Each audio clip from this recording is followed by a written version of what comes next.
Guys, good evening. I hope you are doing well. I hope all is good.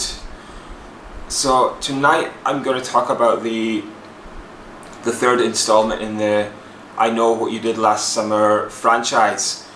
You had I Know What You Did Last Summer was the original. I Still Know What You Did Last Summer was the sequel. And this one is called I Will Always Know What You Did Last Summer. I'll Always Know What You Did Last Summer is about a group of kids who play a 4th of July prank at a theme park. One of the friends tragically dies during the prank. They agree not to tell anybody. Sound familiar? And then 1 year later they start to get texts, not notes this time, texts informing them that I know what you did last summer. This is a god-awful movie that resurrected a brand that already had a degree of closure. Now, I Know What You Did Last Summer for me was a very good movie. You had good actors, you had good characters, you had a good plot, you had some good kills. It was a good film. I Still Know What You Did Last Summer was not as good as the original, but it had some okay ideas. And it did have the original characters, so credit for that. This film has very, very few positives for me. I thought the actor Casey Clyde did okay as Deputy John Kaffner. He actually came across quite well as a nice guy, a helpful guy, and a potential killer at the same time.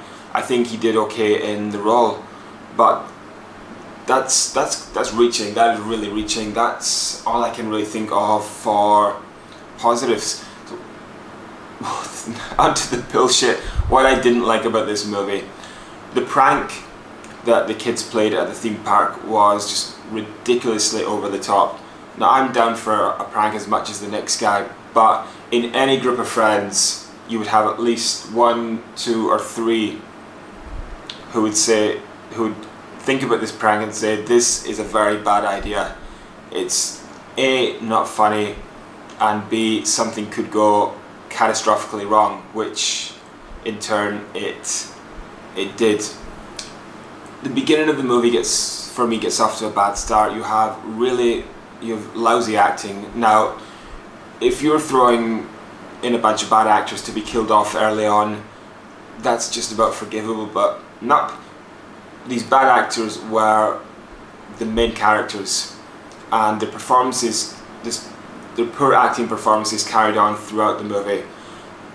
There wasn't a single character that I liked, that I found I could root for. I mean, I talked about Black Christmas 1974. The antagonist wanted to get an abortion. Now, this is something I disagree with. Everybody's different on this stance, which is fine. But despite this ugly thing in her life, I still found myself rooting for that character, but there was nothing, and I didn't feel anything for these characters, and pass marks go out to Colby, who had zero redeeming qualities. He was just a bad actor, an unlikable character, a forgettable character, and I was relieved when the deed was eventually done on him. If this film follows a very similar formula to I Know What You Did Last Summer. They do throw in an attempted suicide over the guilt, but that aside, it doesn't offer anything new. The film, to its credit, did set up some potential killers. You had low energy Lance, who was in the friend zone with the final girl. Then you had Deputy John Kaffner, who appeared in the movie sometimes just to be a little overly helpful, and you had Sheriff Davis. So you had three killers who all turned out to be red herrings. The final reveal, I won't say what it was in case anybody wants to watch this, but it's one of the worst final reveals I've ever seen.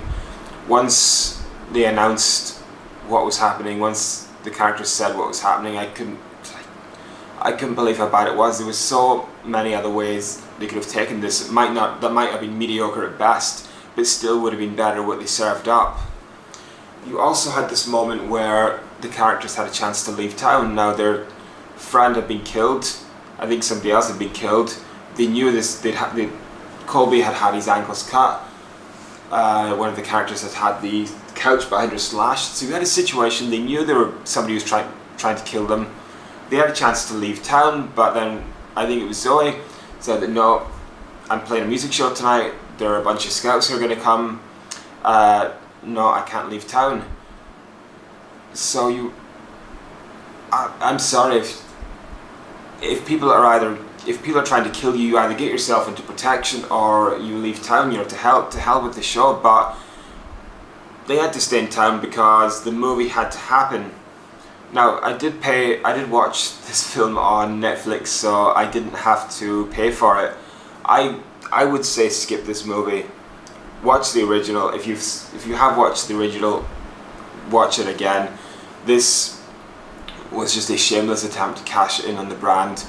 It was a film that had very little in the way of redeeming qualities at all. It wasn't Black Christmas 2019 bad, but it was pretty bad. So my final verdict on this would definitely be skip this movie. So thank you so much for listening, and I will look to get back and review another movie very soon. So guys, take care and have a very good night. Thank you.